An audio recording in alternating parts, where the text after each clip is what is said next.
हाँ, एक महत्वपूर्ण जानकारी आप सबको देना चाहूंगा।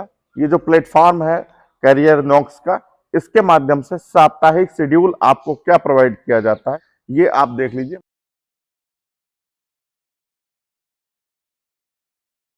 तो बच्चों, स्वागत है आपका कैरियर नॉक्स के इस प्लेटफॉर्म पर। तो इससे पहले जो वीडियो में आपने जो क्लास देखी थी वो थी सिंधु घाटी सभ्यता से संबंधित, और सिंधु घाटी सभ्यता से संबंधित वो वीडियो क्लास देखने के लिए आप आई बटन पर जा सकते हैं और उसको कंप्लीटली देख सकते हैं। फिलहाल आज हम लोग इस क्लास में इकट्ठा हुए हैं वैदिक काल के प्रमुख चीजों को पढ़ने के लिए।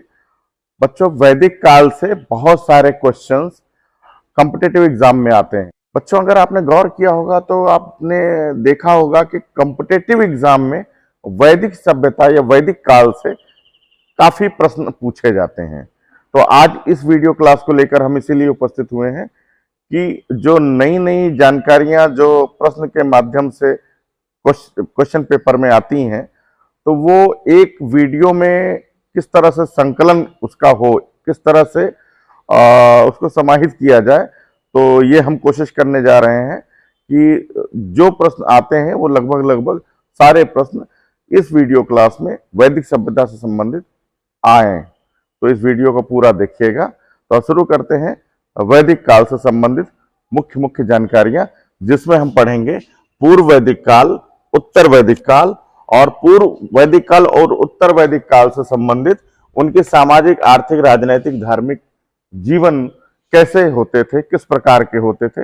ये पूरा हम गागर में सागर भरने का प्रयास करेंगे। तो सबसे पहले हम यहां देखते हैं कि वैदिक सभ्यता का आरंभ और निर्माता ये कब हुआ था, इसका आरंभ और इसके निर्माता कौन थे। तो वैदिक सभ्यता का आरंभ लगभग 1500 ईसा पूर्व में हुआ था और इसके निर्माता बच्चों आर्य थे। ठीक है, अब आर्य की बात चली है तो आर्य का सबसे पहले ये कहां से आए थे 1500 ईसा पूर्व। तो मैक्स मूलर साहब ने आर्यों को बताया कि ये मध्य एशिया से आए थे।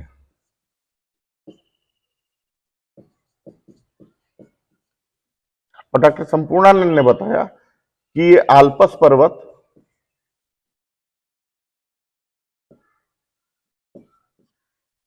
से आए थे। इसके बाद हम बात करते हैं बाल गंगाधर तिलक। इन्होंने कहा कि नहीं नहीं, ये जो आर्य हैं ये आर्कटिक प्रदेश से आए थे। आर्कटिक प्रदेश यानी उत्तरी ध्रुव।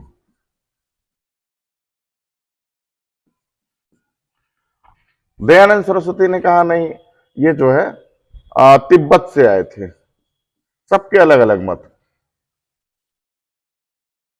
बाद सबसे पहले वैदिक काल में जो देवताओं का उल्लेख हुआ है, जो साक्ष्य मिले हैं, 1400 ईसा पूर्व के आसपास बोगाचकोई के अभिलेख में 4 देवताओं का विवरण मिला है, जिसमें से ये बोगाचकोई का जो अभिलेख है इसमें इंद्र,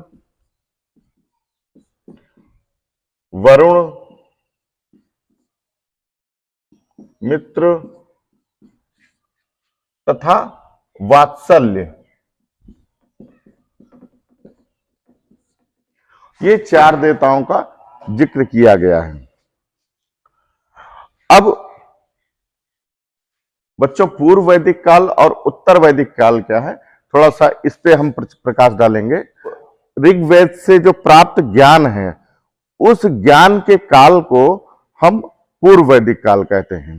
ठीक है, और इसी प्रकार उत्तर वैदिक काल को हम समझें कि ऋग्वेद के बाद जितने 3 वेदों का रचना हुआ है, जिसमें सामवेद, यजुर्वेद, अथर्ववेद, ये तीनों वेद से प्राप्त ज्ञान के काल को हम उत्तर वेद काल में रखते हैं। ठीक है, अब हम बात करते हैं सबसे महत्वपूर्ण प्रश्न जो पेपर में बार बार पूछा जाता है। कई बार प्रश्न आते हैं इतिहास के, जिसमें यह पूछा जाता है कि ऋग्वेद का संकलन किसने किया। तो बच्चों, ऋग्वेद का संकलन आप अच्छे से याद कर लीजिए, कृष्ण द्वैपायन और वेद व्यास जी ने किया है ना। कृष्ण द्वैपायन और वेद व्यास।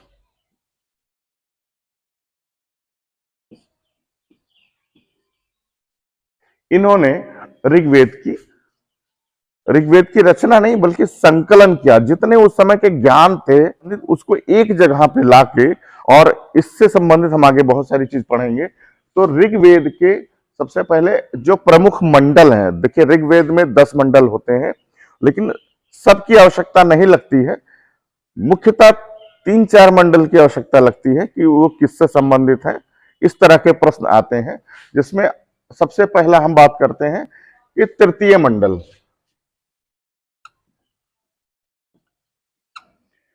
उसमें गायत्री मंत्र का बच्चों को उल्लेख मिलता है। इस गायत्री मंत्र की वजह से यह तृतीय मंडल बहुत ही प्रसिद्ध है। और ये गायत्री मंत्र की जो रचना है वो किसने की थी? विश्वामित्र ने की थी। गायत्री मंत्र की रचना विश्वामित्र ने की थी। इसके बाद जो मंडल प्रसिद्ध है वो है 7वां मंडल। वो 7वां मंडल है, इसमें एक बहुत ही भयानक युद्ध लड़ा गया था, और इस युद्ध का वैदिक कालीन युद्ध में प्रमुख स्थान है। यह युद्ध था दशराग युद्ध, जो सुदास और अन्य 10 राजाओं के मध्य में लड़ा गया था। किसके किस बीच में लड़ा गया था? आप बहुत याद रखिए, बहुत अच्छे से याद रखेंगे इसको। सुदास एक बहुत पराक्रमी राजा थे, और इसके किससे लड़ा गया था? 10 अन्य राजाओं से इनका युद्ध हुआ था, और इस युद्ध में 10 राजाओं को सुदास ने पराजित किया था। यानी सुदास की इस युद्ध में विजय हुई थी। 2 मंडल और काफी प्रसिद्ध है, इसका एग्जाम में जिक्र आता है, पूछा जाता है प्रश्न, इससे बहुत आते हैं। एक तो होता है नवा मंडल। नवा मंडल जो है ये आपका जो सोम देवता के ऊपर आधारित है। नवम मंडल किसके ऊपर आधारित है? सोम देवता के ऊपर आधारित है। सोम देवता को बच्चों वनस्पति का देवता माना जाता है। ठीक, तो ये नवा मंडल भी बहुत ज्यादा इससे प्रश्न पूछे जाते हैं, क्योंकि ये सोम देवता का मंडल है, और सोम देवता कौन है? वनस्पति के देवता। ठीक, तो इसको याद करते रहेंगे। इसके बाद 10वां मंडल बहुत ही महत्वपूर्ण माना जाता है, इससे भी प्रश्न आते हैं, क्योंकि इसमें ये वर्ण व्यवस्था ऊपर लिखा है, ये किससे? 10वां मंडल। ऋग्वेद का 10वां और अंतिम मंडल है, जिसमें वर्ण व्यवस्था का इसमें जिक्र किया गया था, और तो इस कारण से यह मंडल बहुत ही प्रसिद्ध है, और इससे प्रश्न जरूर पूछे जाते हैं। ठीक है, तो हम आगे चलते हैं। अभी हम बात करेंगे वेद, और इसको मैं इरेज कर दे रहा हूं, आप चाहेंगे तो इसको फोटो वगैरह स्क्रीनशॉट ले सकते हैं। अब हम बात करेंगे वेद, इसके उद्देता और उपवेद। वेद तो आप जान ही रहे हैं, उद्देता क्या होता है? उद्देता इस वेद को गाने वाले कौन थे, इस वेद को पढ़ने वाले कौन थे, उनको उद्देता बोला जाता है। वेद में उद्देता, उपवेद। तो वेद में अगर हम ऋग्वेद की बात करें, तो इसके जो उद्देता थे, जो गाने वाले थे, वो थे, उनको कहा जाता था होत। क्या कहा जाता था? होत। इसको याद रखेंगे। और इसका जो उपवेद था वो था आयुर्वेद। इसका उपवेद है आयुर्वेद। दूसरा है सामवेद। इसके उद्देता थे उद्गाता, और इसका उपवेद है गंधर्व वेद। इसके बाद बच्चों आता है यजुर्वेद। इसका उद्देता था अथर्वयु,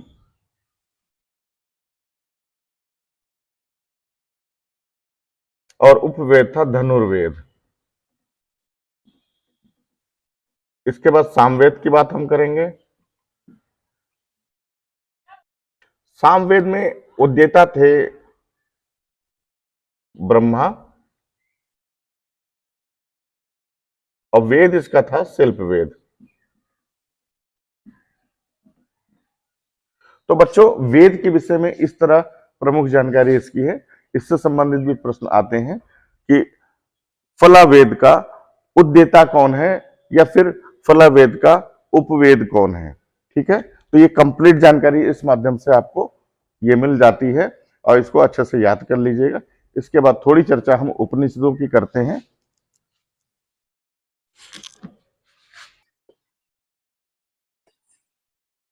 सबसे पहले बेटा उपनिषद की अगर हम बात करें तो उपनिषद का सीधा अर्थ होता है कि गुरु के समीप बैठकर अध्ययन करना, उसका संकलन करके उसको उपनिषद की श्रेणी में रखा गया है। तो गुरु के समीप जो भी अध्ययन किया जाता है वो उपनिषद की श्रेणी में आता है। ठीक है, तो इस प्रकार अभी तक उपनिषद की संख्या 108 है। वेदांग हमारे पास, वेदांग की संख्या है 6 और पुराणों की संख्या है 18। ठीक है बच्चों, तो इसकी संख्या भी याद रखिएगा, कई प्रश्न संख्या से संबंधित पूछे जाते हैं।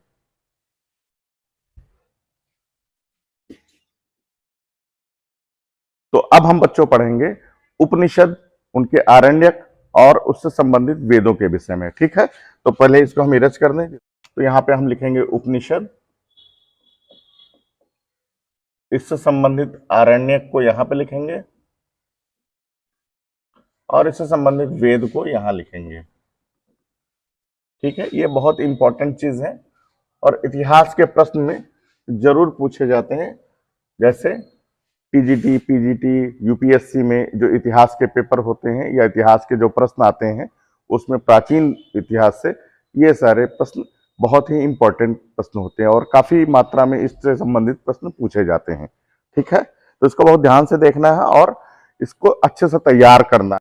तो सबसे पहले हम बात करेंगे कौशिकी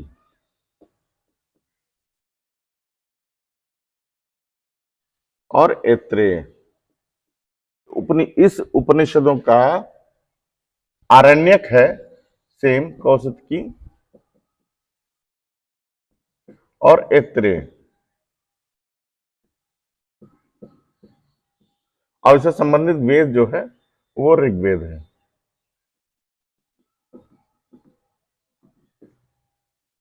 केन ये भी उपनिषद है और छांदोग्य, इसके आरण्यक है जैमिनीय और छांदोग्य।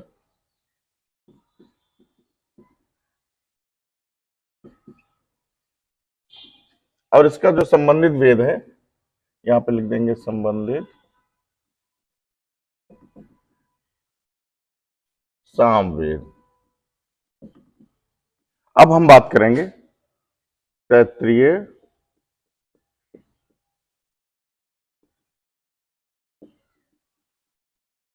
मैत्रायणी और श्वेताश्वर।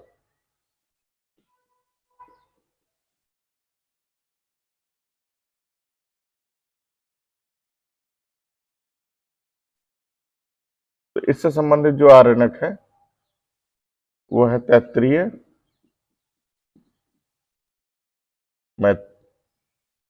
शतपथ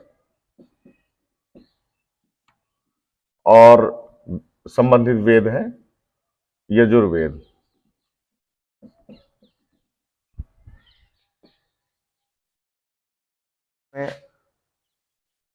मांडुक्य,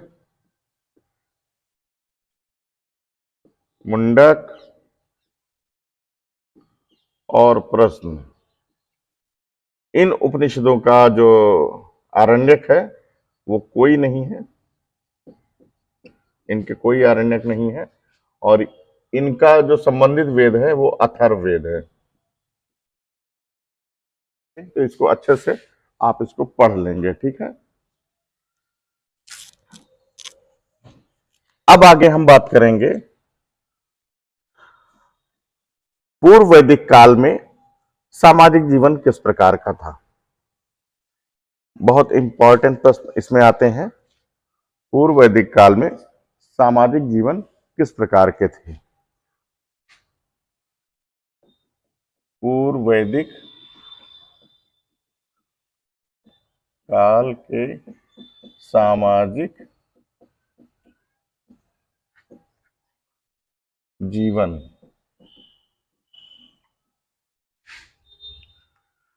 देखिए, पूर्व वैदिक काल में छोटे छोटे कबीले बनाकर लोग रहते थे और इन कबीलों को जन कहा जाता था। ठीक है, छोटे छोटे कबीले जो होते थे, इनका क्या नाम होता था?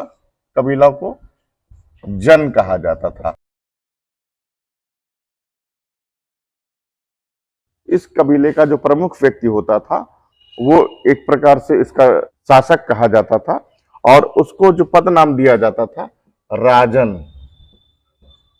यानी शासक को राजन कहा जाता था। ठीक है, वो राजा होता था। तो उस काल में जो कबीला होता था, उसका जो ये राजा होता था, वो बहुत ही सशक्त नहीं होता। ठीक है, क्यों? क्योंकि उस समय राजतंत्र की बस शुरुआत मात्र थी। तो राजा के क्या कार्य और अधिकार होते हैं, उस समय बहुत ज्यादा सुचारू रूप से इसका प्रचलन नहीं था, तो जानकारी भी बहुत ही कम थी। तो अभी इसके अंतर्गत जो राजा के सहयोगी जो सभाएं थी, जो समितियां थी, उस पर हम बात करेंगे, जिससे राजा अपने कबीले का शासन चलाता था। ठीक है, तो हम बात करेंगे। तो सबसे पहले ये होता है, एक जो समिति होती थी, इसकी जो राजन के सहयोग के रूप में काम करती थी और इस समिति में पुरुष व महिला समान रूप से भागीदारी करते थे। इस काल में महिलाओं की शिक्षा व्यवस्था से कोई रोक टोक नहीं था। किसी भी सभा में उनको बैठने से, यानी विशेषकर इस समिति में उनको बैठने से मना नहीं किया जाता था और वो सक्रिय सदस्यों के रूप में वहां पे सहभागिता करती थी। ठीक है, तो कबीले के सभी स्त्री पुरुष इस समिति के सदस्य होते थे। अब हम बात करते हैं सभा की। दूसरा संगठन होता था, उसको हम सभा बोलते थे। इसमें उस कबीले के सभी कुलीन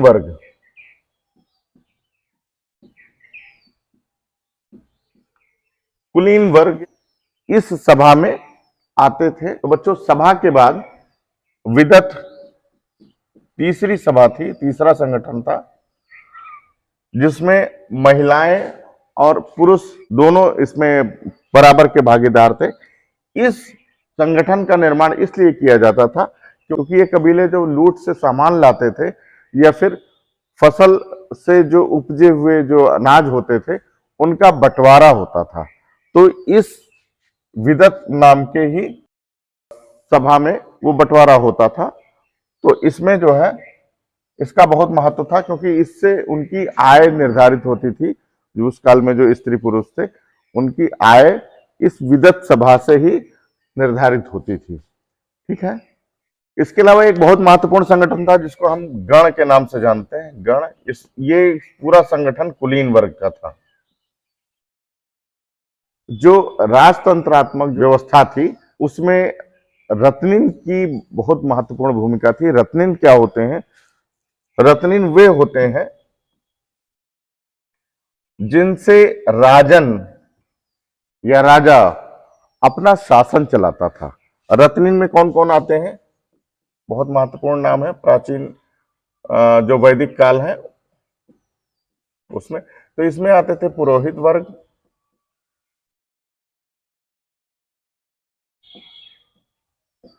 सेनापति,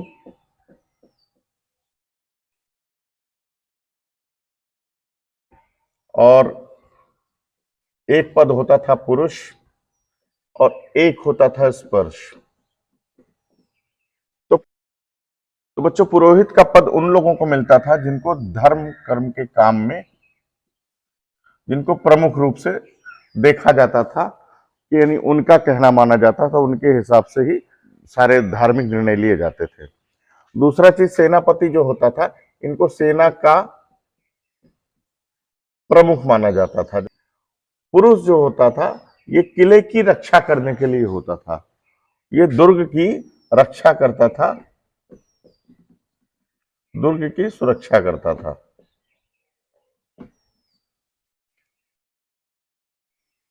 बच्चों उस काल में जो गुप्तचर संस्थाएं थीं, उसका जो प्रमुख था उसको हम स्पर्श बोलते थे। उस समय उसको स्पर्श बोला जाता था। अब हम बात करेंगे पूर्व वैदिक काल में सेना की स्थिति की। तो बच्चों उस काल में सेनाएं होती थी शासक की, और वो सेना आज की तरह से स्थायी सेना नहीं होती थी। जरूरत पड़ने पर उन सेनाओं को एकत्र कर लिया जाता था, और इन सेनाओं में पैदल और घुड़सवार होते थे। इसके बाद बच्चों हम बात करेंगे कर की। कर, उस समय शासक वर्ग कर कैसे लेते थे? कर को बलि की संज्ञा दी गई। उस काल में जो शासक कर लेते थे उसको बलि कहा जाता था। इसको ध्यान में रखिएगा। बलि कबीलों के जो लोग थे उनके लिए स्थायी व्यवस्था नहीं थी कि वो बलि दे ही दे, यानी अस्थायी ये बलि थी, और अपनी स्वेच्छा से लोग बलि राजा को देते थे। और उस काल में न्याय व्यवस्था का कोई अभी तक कोई जिक्र नहीं मिला है, यानी उस काल में न्याय व्यवस्था इतनी ज्यादा विकसित नहीं थी। अब हम बात करेंगे वर्ण व्यवस्था की। तो बच्चों वर्ण व्यवस्था का इस काल में इस तरह की वर्ण व्यवस्था नहीं थी जैसे आजकल है। उस काल में कर्म के आधार पर वर्ण व्यवस्था थी, ठीक है, जिसका जिक्र जो है ऋग्वेद के 10वें मंडल में भी मिलता है। अभी हम लोग इस पे पढ़ चुके हैं। एक चीज छूट गई थी बच्चों, ऋग्वेद से संबंधित जो क्वेश्चन आते हैं, एक क्वेश्चन बहुत महत्वपूर्ण है जो छूट गया था। ऋग्वेद में 10 मंडल है, ये तो आप जान ही रहे हैं, इसको तो बताया ही है। साथ में 1028 सूक्त है, यानी ऋग्वेद के अंदर 10 मंडल और 1028 सूक्त हैं। ये सूक्त की बात करें तो सूक्त का अर्थ होता है मंत्र। बच्चों अगर पूर्व वैदिक कालीन में अगर हम दास की बात करें तो दास का जिक्र मिलता है, लेकिन जिस तरह से यूरोप में दास थे कि उनकी दशा बहुत ही गौर थी, इस तरह से दास नहीं थे। कुछ कार्यों के लिए ये दास थे, और बाकी इनका जीवन बहुत ही दिक्कतों भरा नहीं था, सामान्य जीवन था। और इसके अलावा स्त्री की जो दशा थी इस काल में बहुत ठीक ठाक थी, और इसको भी शिक्षा का अधिकार होता था, ये भी शिक्षा ले सकती थी। और इसके तहत इसको बाकायदा जैसे लड़कों को स्वतंत्रता थी वैसे लड़कियों को भी स्वतंत्रता थी। उपनयन संस्कार होता था, बाकायदा शिक्षा का शुभारंभ किया जाता था बच्चों के, जैसे लड़कियां पढ़ने लायक होती थी। इस काल में भी बहुत ज्ञानी महिलाएं हुई हैं, विदुषी महिलाएं हुई हैं, जिसमें से प्रमुख हैं अपाला, घोषा और लोपामुद्रा।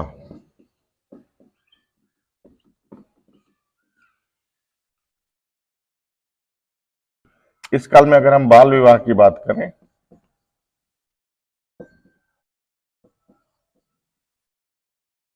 तो नहीं होता था।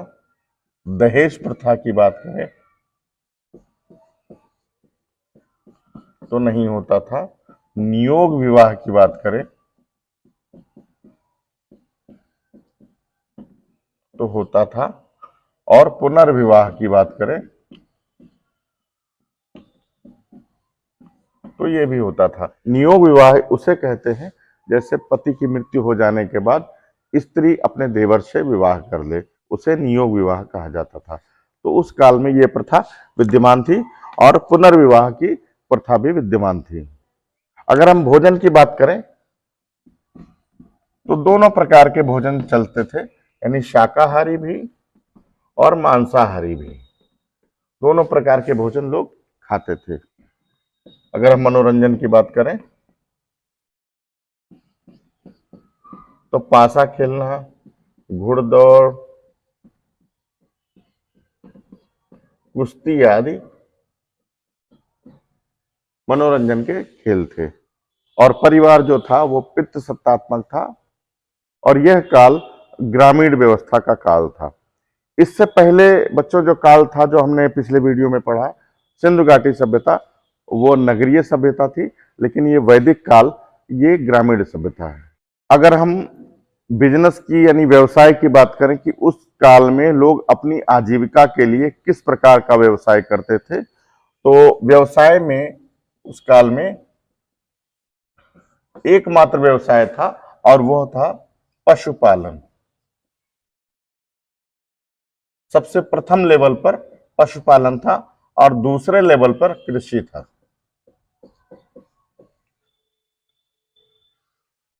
क्योंकि बहुत सारे साधन की खोज नहीं हुई थी, लोहा की खोज नहीं हुई थी, और कृषि के विषय में भी व्यक्ति इतना जानकार नहीं था उस काल में, इसलिए प्रथम पर पशुपालन था और द्वितीय पर कृषि था। और हम बात करें कि उस समय मुद्रा की, तो मुद्राओं का प्रचलन नहीं था, क्योंकि मुद्रा जो होती है वो बाद में इसका जिक्र आता है, उस समय कोई जिक्र नहीं मिलता है। उस समय लोग व्यापार करते थे, तो चीजों की अदला बदली के माध्यम से व्यापार करते थे। और इस काल में विदेशी व्यापार के कोई जिक्र नहीं मिला है अभी तक, जो भी प्राप्त अभिलेख या जो पुस्तकें, जो रचनाएं मिली हैं, इसमें आंतरिक व्यापार होता था, यानी एक कबीले से दूसरे कबीले के बीच में व्यापार स्थापित होता था। इस काल में कई देवी देवताओं की पूजा होती थी, यानी बहुदेववाद था, और जो जिक्र मिला है उसके हिसाब से 33 देवी देवताओं की पूजा होती थी। इन देवी देवताओं में जो प्रमुख रूप से देवी देवता थे, उनको हम इस प्रकार 3 भाग में बांट सकते हैं। पहला भाग है अंतरिक्ष के जो देवता थे,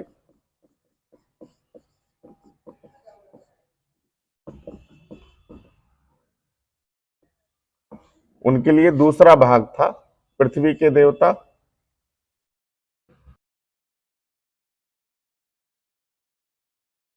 और तीसरा भाग आकाश के देवता।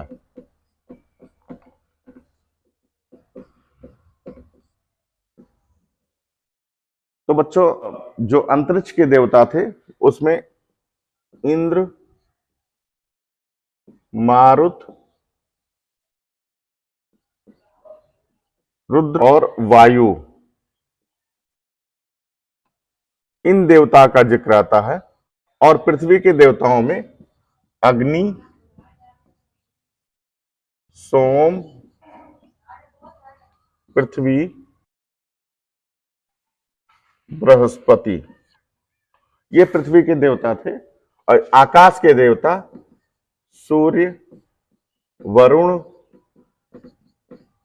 वरुण, उषा, सविता और विष्णु, इनका जिक्र आता है। इंद्र की बात करें तो इनको पुरंदर कहा गया है। यह पुरंदर का अर्थ होता किला तोड़ने वाला, किला तोड़ने वाला, यानी बहुत ही शक्तिशाली देवता उस काल के माने गए हैं। जो ये अग्नि देवता है, इनको मध्यस्थ देवता के रूप में माना गया है, यानी इंसान और देवता के बीच में इन्होंने ये मध्यस्थ देवता के रूप में ये काम करते थे।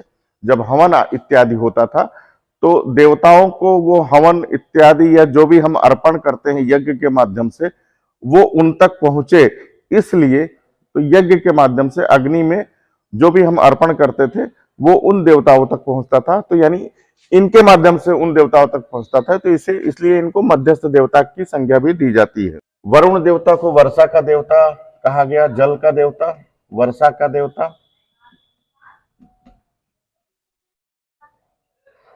और सविता, सविता को चमकते सूर्य की देवी कहा गया।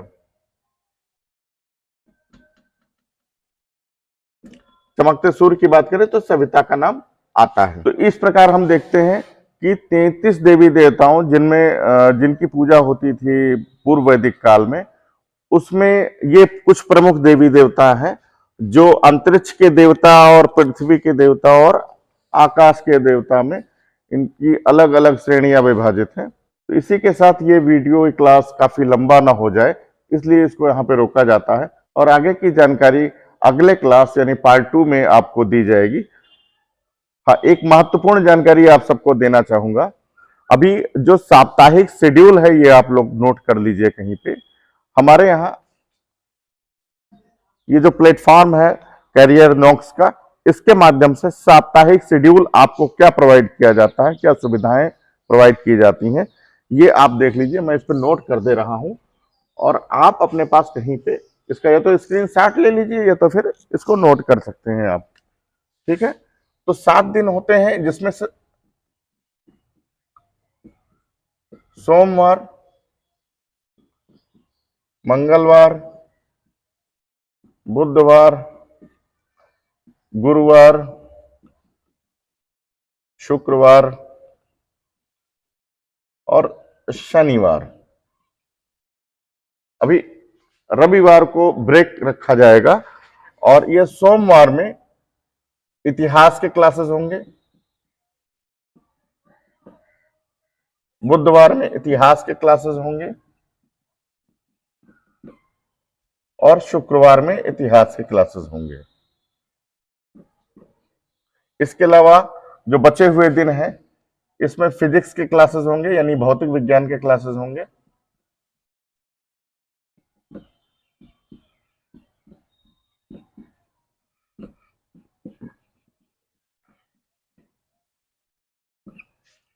ये सारे क्लासेस रोज जिस दिन का जो शेड्यूल होगा जिस सब्जेक्ट का, रोज के रोज शाम को 5 बजे अपलोड होंगे।